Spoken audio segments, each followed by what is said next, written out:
പറയാൻ പഠിക്കുന്ന വാക്കാണ്. അവർക്ക് അത്ര ധൈര്യം ഉണ്ടാവില്ല.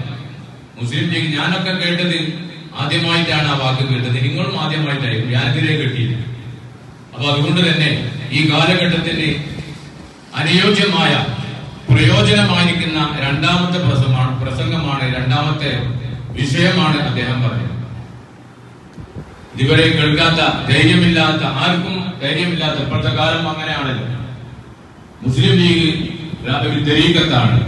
ആ തരീഖത്തിന്റെ നായകൻ സാദിഖ് അലി ശിഹാബ് തങ്ങളാണ് എന്ന് പറയുമ്പോൾ വല്ലാത്ത ഒരു മാനസികമായ ഒരു തോന്നുപോയി, ഒരു ഉള്ളിൽ നിന്നുള്ള ഒരു വിയർപ്പ് വന്നു.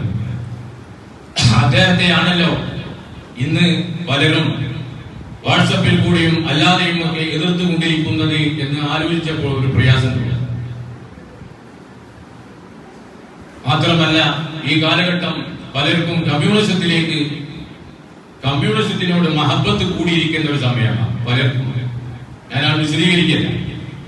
മഹാനായ സാദിഖ് അലി ശിഹാബ് തങ്ങളെ അനാവശ്യമായി ചീത്ത പറഞ്ഞുകൊണ്ട് അദ്ദേഹത്തിന്റെ പോക്ക് ശരിയല്ല എന്ന് മനസ്സിലാക്കി ആ രൂപത്തിൽ ചിന്തിച്ചുകൊണ്ട് കമ്മ്യൂണിസത്തിലേക്കാണ് നീങ്ങിക്കൊണ്ടിരിക്കുന്നത്.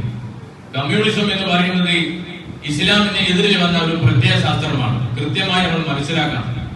മാത്രമല്ല, മഹല്ലുകളിലൊക്കെ നമ്മളൊക്കെ മനസ്സിലാക്കാൻ ചിന്തിക്കേണ്ടതും, ചെറുപ്പക്കാരൊക്കെ ആരുടെയോ പ്രവർത്തനം കൊണ്ട് അതല്ലെങ്കിൽ ആരുടെയോ പദവുകൾ അംഗീകരിച്ചുകൊണ്ട് 89-ൽ അങ്ങനെ ഒരു പദവ ഉണ്ടായിട്ടുണ്ട് വലിയ നേതാവിൽ നിന്നും.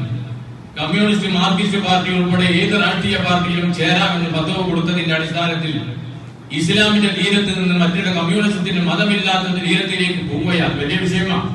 ഒരു രാഷ്ട്രീയത്തിൽ പ്രവർത്തിച്ചു അല്ലെങ്കിൽ വോട്ട് ചെയ്തു എന്നല്ല നമ്മൾ മനസ്സിലാക്കേണ്ടത്. ഇസ്ലാമിന്റെ തീരത്ത് നിന്ന് അവൻ അകന്നു പോവുകയാണ് കമ്മ്യൂണിസത്തിലേക്ക് പോകുമ്പോൾ. പിന്നെ അവന് മതമുണ്ടാവില്ല.